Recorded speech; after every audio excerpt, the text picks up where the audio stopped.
जय हिंद दोस्तों आज की इस वीडियो में मैं आपको बताने वाला हूँ क्लास 12 द सोशियोलॉजी यानी समाजशास्त्र के महत्वपूर्ण लॉन्ग क्वेश्चन दीर्घोत्तरी प्रश्न, वो भी लिखकर अपने शब्दों में। तो आप इस वीडियो को छोड़िएगा मत, इस वीडियो को पूरा देख कर जाइए। अगर आपका इस वीडियो में कितना 24 नंबर आपका क्या हो जाएगा, पक्का हो जाएगा। तो चलिए आपके वीडियो को शुरू करता हूँ। तो हेलो दोस्तों, आज की इस वीडियो में आपको बताने वाला हूँ सोशियोलॉजी समाजशास्त्र के इम्पोर्टेंट दीर्घोत्तरी प्रश्न यानी विस्तृत उत्तरी प्रश्न, जो आपके एग्जाम में 24 नंबर का पूछा जाता है। तो देखिए, क्लास 12 द सोशियोलॉजी मतलब समाजशास्त्र, यूपी बोर्ड एग्जाम 2025, कक्षा 12 समाजशास्त्र के महत्वपूर्ण दीर्घ या तो विस्तृत उत्तरीय प्रश्न, दीर्घ उत्तरी प्रश्न कहे या विस्तृत उत्तरी प्रश्न कहे। Sociology important long question answer, question और आंसर दोनों, किस लिए? यूपी बोर्ड परीक्षा 2025 के लिए। देखिए, यह क्वेश्चन जो होता है वह 8 नंबर का एक क्वेश्चन पूछा जाता है। इसी तरह से 8 नंबर के 3 क्वेश्चन पूछे जाते हैं।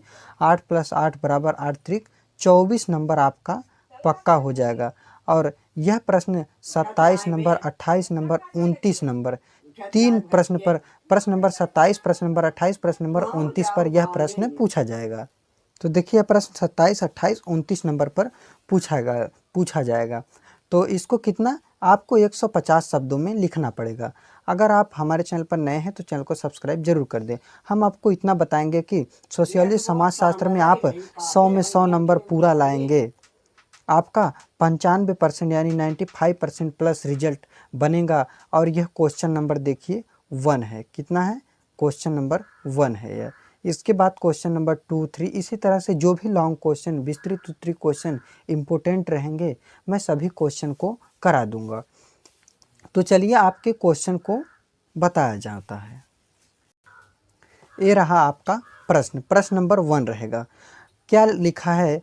पंचायती राज व्यवस्था द्वारा ग्रामीण समाज में उत्पन्न परिवर्तनों का वर्णन कीजिए। यह प्रश्न देखिए 2017, 18, 19, 20, 21 में तो एग्जाम हुआ नहीं था। 22, 23, 24 मतलब हर वर्ष किसी ना किसी सेट में पूछा जाता है और 2025 में भी पूछा जाएगा। देखिए, यूपी के लिए हर एक कोई भी राज्य होता है, यूपी के लिए 7 सेट बनाए जाते हैं। 7 में से कोई भी सेट आपको मिल जाएगा। तो यही प्रश्न आपका है। प्रश्न में आपका पढ़ चुका हूँ। अब आपको मैं उत्तर बताने वाला हूँ। अब आप अपने उत्तर को ध्यानपूर्वक देखिए और इसको लिख लीजिए। देखिए, पूरे यूट्यूब पर आपको लॉन्ग क्वेश्चन, दीर्घोत्तरी प्रश्न कोई लिख कर नहीं बताएगा। अति लघुत्तरी प्रश्न, बहुविकल्पी लघुत्तरी, कुछ क्वेश्चन करा दिए जाते हैं, लेकिन मैं अपने शब्दों में लिखा हूँ ताकि आपको कितना, बहुत ज़्यादा 300 400 शब्द, 200 शब्द नहीं, मात्र आपको 150 ही शब्द लिखना, जितना बोर्ड एग्जाम के द्वारा बोला गया है, जितना बोर्ड एग्जाम के जो प्रश्न बनाने वाले एग्जामिनर होते हैं जितना बोले हैं, उतने में ही आपको लिखना है। तो देखिए, कभी कभी आपको सुनने को क्या मिलता है कि लोग कहते हैं कि सरकारी में पढ़ोगे तो कठिन पेपर आएगा, प्राइवेट में आसान आएगा, ऐसा सर। देखिए, कहीं भी आसान या कठिन नहीं होता है।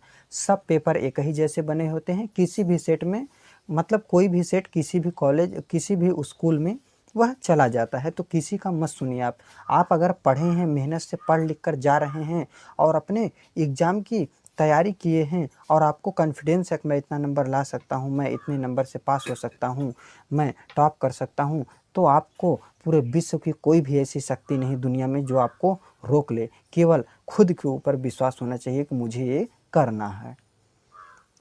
तो आपको उत्तर में लिखना है, क्या लिखना है? पंचायती राज व्यवस्था द्वारा ग्रामीण समाज में उत्पन्न परिवर्तन। यही क्वेश्चन पूछा था। तो मैं हेडिंग क्या बनाया हूँ, प्रश्न हेडिंग बनाया हूँ, पंचायती राज व्यवस्था द्वारा ग्रामीण समाज में उत्पन्न परिवर्तनों का वर्णन कीजिए। तो यही मैं क्या किया, हेडिंग बना लिया हूँ। देखिए, आपका ये रहा क्वेश्चन, क्या है? पंचायती राज व्यवस्था द्वारा ग्रामीण समाज में उत्पन्न परिवर्तनों का वर्णन। क्या कह रहा है? पंचायती राज व्यवस्था द्वारा ग्रामीण समाज में क्या परिवर्तन, मतलब समाज में उत्पन्न क्या परिवर्तन उत्पन्न हुए, उसी को मैं हेडिंग बना चुका हूँ। तो इसी तरह से क्या क्वेश्चन पूछ रहा है, आपको हेडिंग बना लेना है। हेडिंग बनाने के बाद आपको शुरू करना है लिखना। उत्तर में लिखना है आपको, पंचायती राज व्यवस्था द्वारा ग्रामीण समाज में उत्पन्न परिवर्तन। ये आपका हेडिंग हो गया। फिर आपको ऐसे कर देना है डैश, इसको योजक चिन्ह कहते हैं, फिर 2 ठे ऐसे गोला बना देना। अब आपको लिखना है यहाँ से कि पंचायती राज संस्थाओं द्वारा ग्रामीण समाज में हुए परिवर्तनों को निम्नलिखित बिंदुओं के माध्यम से दर्शाया जा सकता है। मतलब जो पंचायती राज व्यवस्था या संस्था द्वारा क्या किया गया है, ग्रामीण समाज में जो परिवर्तन किए गए हैं उसको निम्नलिखित बिंदुओं के माध्यम से दर्शाया जा सकता है, निम्नलिखित हेडिंग के द्वारा समझा जा सकता है और आपको समझाया जा सकता है। यही कहने का अर्थ है इसका। अब देखिए, आपको हेडिंग डालना है, निम्नलिखित बिंदु है मतलब बिंदुओं के माध्यम से दर्शाया जाए। निम्नलिखित मतलब कई, निम्नलिखित मतलब कई। तो आपको अब पहला हेडिंग क्या डालना है, महिलाओं की भागीदारी।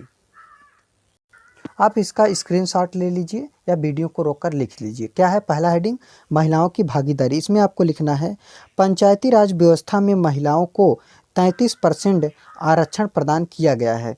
मतलब पंचायती राज व्यवस्था द्वारा क्या कहा गया है कि महिलाएं जो स्त्रियां हैं उनको 33% आरक्षण प्रदान किया गया है। मतलब उनको इतना आरक्षण प्रदान है 33% कि वह कहीं जा सकती हैं, किसी भी क्षेत्र में भाग ले सकती हैं। उनको क्या हुई है, इस चीज़ के लिए आज़ादी हुई है। कितना, 33% उनको आरक्षण दिया गया है। अब दूसरा हेडिंग आपको डालना है ग्रामीण सत्ता का विकेंद्रीकरण। देखिए ये टेढ़ा मेढ़ा हुआ है, इसको आप ध्यान मत रखिए, आप इसको सीधा सीधा लिखना है। क्या लिखना है, ग्रामीण सत्ता का विकेंद्रीकरण। दूसरी हेडिंग, जहाँ पहले सत्ता पहले कुछ हाथों में ही पाई जाती थी, अब पंचायती राज व्यवस्था की स्थापना के परिणाम स्वरूप ग्रामीण सत्ता का विकेंद्रीकरण हो गया है। अर्थात सत्ता की डोर अब कुछ व्यक्तियों के हाथों में ना होकर सबके हाथों में आ गई है। मतलब जो सत्ता होती थी, शक्ति होती थी, तो पहले क्या होती थी, कुछ व्यक्तियों के हाथों में ही पाई जाती थी। लेकिन पंचायती राज व्यवस्था की जब स्थापना हुई तो इसी के परिणाम स्वरूप विकेंद्रीकरण हुआ, एक बदलाव हुआ। उस बदलाव में क्या हुआ कि सभी व्यक्तियों के हाथों में सत्ता हो गई, कि सभी व्यक्ति बोल सकते हैं, सभी व्यक्ति कार्य कर सकते हैं। विकेंद्रीकरण मतलब होता है कि बदला हुआ। क्या बदला हुआ, बदलाव यही हुआ कि सभी के हाथों में सत्ता चली गई। क्या हुआ कि सभी लोग अब क्या कर, सत्ता की जो डोर है वह सभी व्यक्तियों के हाथों में ना होकर सबके हाथों में, मतलब एक व्यक्ति के ना होकर सभी व्यक्तियों के हाथों में। मतलब ऐसा नहीं है कि एक ही व्यक्ति राज करेगा और एक ही व्यक्ति सत्ता का उपयोग करेगा। तो सभी का अधिकार है, सभी समान हैं, यह चीज़ें कहा गया और किया गया। किसके द्वारा, तो पंचायती राज व्यवस्था के परिणाम स्वरूप। आपको तीसरी हेडिंग डालना है शिक्षा के स्तर में वृद्धि। मतलब पढ़ाई लिखाई के स्तर में, पढ़ाई लिखाई के क्षेत्र में क्या वृद्धि हुई। अब आपको लिखना है, जहां पहले गांव के सदस्यों व बच्चों को शिक्षा प्राप्त करने के लिए पर्याप्त साधन नहीं थे। पहले क्या होता था कि जो गांव के बच्चे हैं उनको शिक्षा के लिए, पढ़ाई करने के लिए पर्याप्त साधन नहीं थे, गांव में साधन नहीं थे।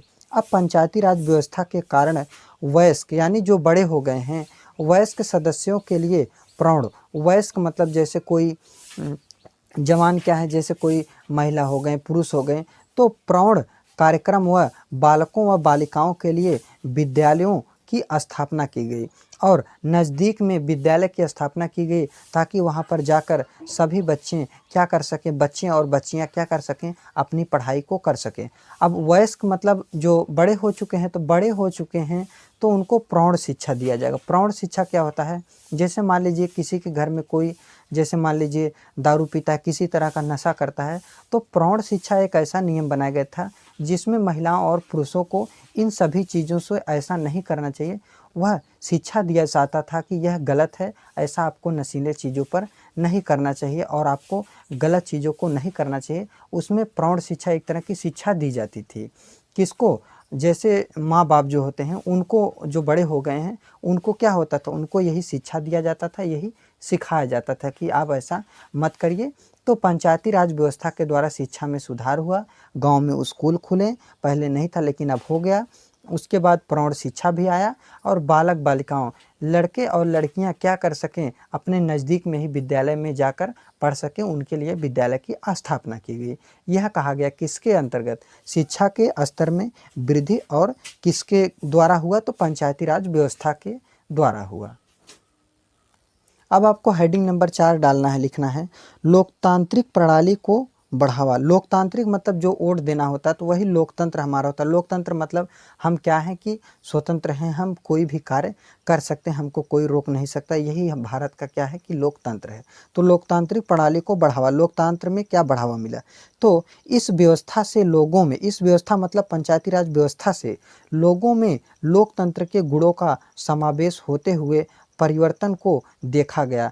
तो उनके अंदर क्या हुए, परिवर्तन आए, लोकतंत्र के गुण आए, तो उनके अंदर परिवर्तन आया कि नहीं लोकतंत्र है तो हमको इस तरह से रहना चाहिए, इस तरह से कोई भी कार्य करना चाहिए।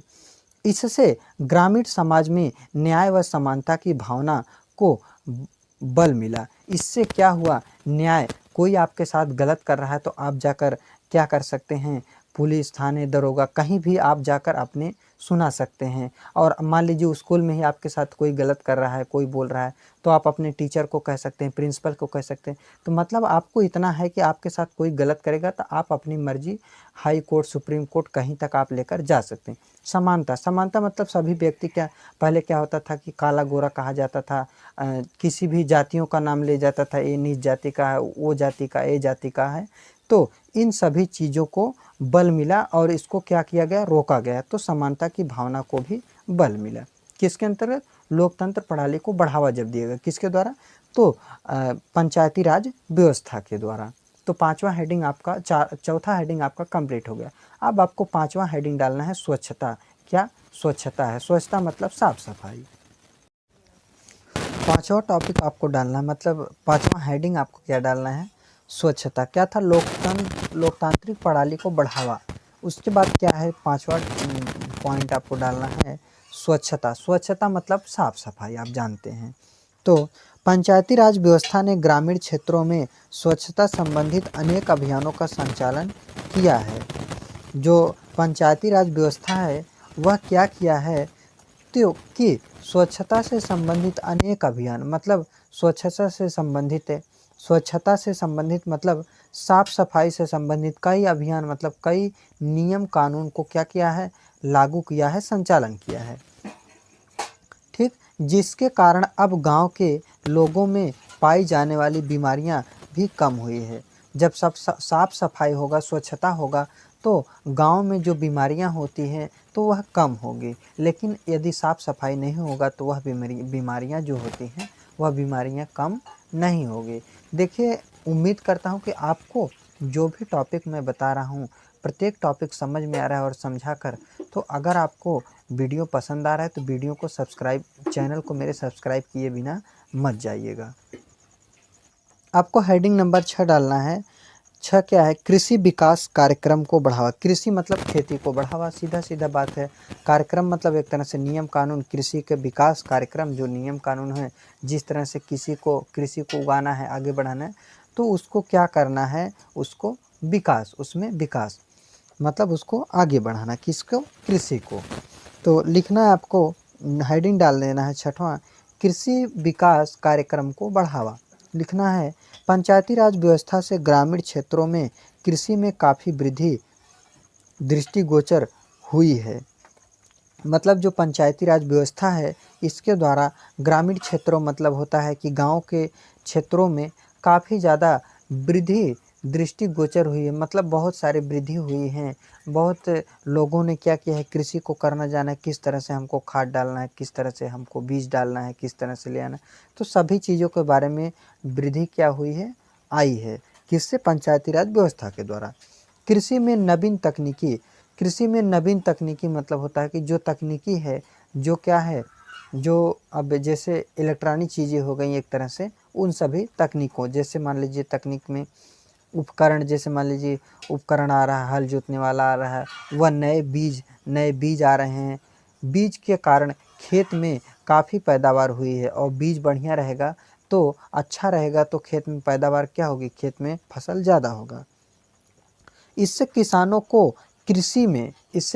क्या है, कृषि में नई विधियों का भी ज्ञान हुआ है। इसी से किसानों का क्या हुआ है कि नई नई विधि का ज्ञान हुआ है कि हमको किस तरह से इसका उपयोग करना चाहिए और इस्तेमाल करना चाहिए।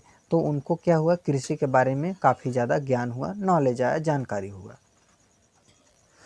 हेडिंग नंबर 7 आपको डालना है भेदभाव में कमी। 7वां नंबर भेदभाव। भेदभाव मतलब जैसे बोल देना कि वो गरीब है अमीर है, इसको बोल देना जैसे वह छोटी जात से है वह बड़ी जात से है। भेदभाव, इस तरह का जो भेदभाव है उसमें कमी। भेदभाव में कमी मतलब भेदभाव हो रहा था तो अब क्या किया गया, उसको कम किया गया। ग्रामीण समाज में जो जाति का धर्म के आधार पर लोगों के साथ जो भेदभाव की नीति अपनाई जाती थी उसमें कमी आई है। जो भेदभाव की नीति अपनाई जाती थी कि यह व्यक्ति इस जाति का है, तुम उस जाति को हो, तुम नीच जाति को हो, तुम छुआछूत की भावनाएं जो थी उसको क्या किया गया है, कम हुई है। किसके द्वारा? पंचायती राज व्यवस्था के द्वारा। ग्रामीण क्षेत्रों में अस्पृश्यता एवं छुआछूत की भावना का विकास हुआ है। ग्रामीण क्षेत्रों में अस्पृश्यता और मतलब क्या होता है कि छुआछूत जो होता है उसकी भावना का विकास हुआ। मतलब उसकी भावना का विकास इसलिए हुआ क्योंकि देखिए ग्रामीण क्षेत्र में, गांव के क्षेत्रों में अस्पृश्यता यानी छुआछूत की भावना का विकास हुआ है। मतलब जो छुआछूत है वह क्या हुआ है, कम हुआ है। पहले तो ज़्यादा था लेकिन अब क्या हो गया है, अब वह पूरी तरह से कम हो गया है। हेडिंग नंबर 8 डालना है। 8 नंबर पर लिखना है, क्या लिखना है कि प्रकाश व सड़कों की व्यवस्था। प्रकाश मतलब लाइट, सड़क मतलब सड़क रोड आप जानते ही हैं, उसकी व्यवस्था। व्यवस्था मतलब कैसी व्यवस्था है, तो पंचायती राज व्यवस्था ने क्या किया है, गाँव में समुचित बिजली, गाँव में समुचित पूरी तरह से क्या किया है, बिजली मतलब यही लाइन जो घर में आता है, बिजली, पानी जो है पानी पीने का पानी, पक्की नालियाँ जो घर के बगल में बनी होती वह शहरों से जोड़ने के लिए पक्की सड़कों का निर्माण करवाया है। और शहरों से जोड़ने के लिए पक्की सड़कों का निर्माण करवाया है। जो पक्की सड़क है वह भी जाकर सड़क शहर में धीरे धीरे मिल जाती, जिससे गांव के लोगों को अनेक सुविधाएं प्राप्त हुई। जिससे गांव के लोगों को बहुत सारी सुविधाएं प्राप्त हुई। जिस तरह से उन सुविधाओं को देखते हुए, उनको आगे रखते हुए, उनको ध्यान में रखते हुए वह क्या कर सकते हैं, आगे अपने जीवन में बढ़ सकते हैं। हेडिंग नंबर 9 डालना है, जीवन स्तर में सुधार। कि व्यक्ति के जीवन में क्या सुधार हुए। पंचायती राज व्यवस्था या प्रणाली ने क्या किया है, ग्रामीण क्षेत्रों में लोगों को अनेक सुख सुविधाएं उपलब्ध कराई है। लोगों को क्या किया, अनेक सुख सुविधाएं उपलब्ध कराई हैं, जिससे उनके जीवन स्तर में अत्यधिक सुधार हुआ। जब जीवन में किसी के सुख सुविधाएं उपलब्ध कराई हैं तो उससे क्या होगा, उनके जीवन में सुधार होगा। वह अच्छी तरह से किसी भी कार्य को कर सकते हैं अपने जीवन में। हेडिंग नंबर 10 डालना है, ग्रामीण क्षेत्रों में हुए अन्य परिवर्तन। गांव के क्षेत्रों में जो अन्य परिवर्तन हुए, तो गांव के क्षेत्र में क्या परिवर्तन हुए हैं, पहला पॉइंट लिखना है इसमें, रोजगार के नए अवसरों की प्राप्ति। रोजगार के नए अवसर यानी जो रोजगार है, कमाने का जगह है, उसमें क्या नए अवसरों की प्राप्ति हुई है। मतलब कमाने के नए नए जुगाड़ हो रहे हैं, कोई ऑनलाइन कमा रहा है, कोई किस तरह से, तो बहुत सारे रास्ते हैं कमाने के, उसको नए अवसर प्राप्त हुई है। किसके द्वारा, पंचायती राज व्यवस्था के द्वारा कुछ नए अवसर हैं। जैसे मान लीजिए नरेगा आ गया, सरकारी नियम, तो यह क्या हुए, रोजगार के नए नए अवसरों की प्राप्ति हुई। दूसरा, महिलाओं के स्वास्थ्य व बच्चों के टीकाकरण पर विशेष बल दिया गया। और इसी के द्वारा जो पंचायती राज व्यवस्था है इसके द्वारा क्या किया गया, जो महिला है उसकी स्वास्थ्य, उसकी सुरक्षा, और जो बच्चे हैं बच्चों को टीकाकरण का विशेष, टीकाकरण मतलब जो सुई लगवाया जाता है बचपन में, उसी टीकाकरण जो टीका है उस पर भी विशेष बल दिया गया है। तीसरा नंबर है, लोगों में स्वास्थ्य के लिए लोगों में स्वास्थ्य के प्रति जागरूकता आई है। और लोगों में क्या है कि स्वास्थ्य के प्रति, अपने शरीर के प्रति जागरूकता आई, हमको किस तरह से रक्षा करना है, किस तरह से हमको रहना चाहिए साफ सफाई से। और चौथा नंबर है, उनको अपने कर्तव्यों के विषय में, उनको किसी भी व्यक्ति को क्या है कि अपने कर्तव्यों के विषय में जानकारी प्राप्त हुई। कोई व्यक्ति है उसका कर्तव्य क्या है, हमको कैसे चलना चाहिए, कैसे रहना चाहिए, कैसे बोलना चाहिए, इन सभी जो व्यक्ति का कर्तव्य होता है उसमें क्या हुई है, जानकारियाँ हुई है। तो ये हो गया आपका चौथा पॉइंट। अब अगला आपका है, देखिए 5वां पॉइंट। देखिए 5वां पॉइंट है, पंचायती राज व्यवस्था के कारण निम्न स्तर के लोगों को उच्च स्तर के लोगों के शोषण से मुक्ति मिली है। जो पंचायती राज व्यवस्था उसके दौरान क्या किया गया, जो छोटी जाति के लोग होते थे वह क्या करते थे, उच्च जाति जो छोटी जाति के लोग होते उनके साथ क्या करते थे, भेदभाव करते थे, शोषण करते थे। तो अब ऐसा नहीं है, उच्च स्तर के लोगों के शोषण से मुक्ति मिली है। मतलब मुक्ति मिली है कि गरीब भी पढ़ सकता है, अमीर भी बन सकता है, पढ़ सकता है। जो गरीब कर सकता है वो अमीर भी कर सकता है, और जो अमीर कर सकते हैं वह गरीब भी कर सकता है। यह नियम आए हैं किसके द्वारा, पंचायती राज व्यवस्था के द्वारा। तो ये रहा आपका सोशियोलॉजी समाजशास्त्र का पेपर, मतलब समाजशास्त्र का क्वेश्चन। यह लॉन्ग क्वेश्चन था। Class 12 sociology UP board exam 2025 के लिए कक्षा 12 समाजशास्त्र के महत्वपूर्ण दीर्घोत्तरीय या विस्तृत उत्तरीय प्रश्न sociology important long question answer UP board परीक्षा 2025 के लिए 8 नंबर के 3 प्रश्न पूछे जाएंगे। टोटल 24 नंबर आपका कराया जाएगा। और आपका यह पक्का है कि कितना आपका पक्का है कि आपका 24 नंबर पक्का हो जाएगा। क्वेश्चन नंबर 27, 28, 29 पर पूछा जाएगा यह क्वेश्चन, और आपको मात्र 150 शब्दों में लिखना है। 95% प्लस रिजल्ट आपको 100 में 100 पक्का आएगा समाजशास्त्र में। यह क्वेश्चन नंबर 1 था। अगले वीडियो में क्वेश्चन नंबर मैं 2 आपके लिए लेकर आऊँगा। तो अगर आप हमारे चैनल पर हैं, नए हैं, तो चैनल को सब्सक्राइब कर दीजिए। देखिए, पढ़ाई तो करना ही पड़ेगा, क्योंकि जीवन में आगे जाने का सबसे अच्छा रास्ता यही होता है। अगर आप इसको छोड़ देंगे, आपकी कोई परिस्थिति हो, लेकिन इसको मत छोड़िएगा। बस यही सबसे अच्छा रास्ता है, इससे कोई अच्छा रास्ता हो ही नहीं सकता। तो आज के लिए बस इतना ही, मिलते हैं कल के वीडियो में। जय हिंद, जय भारत।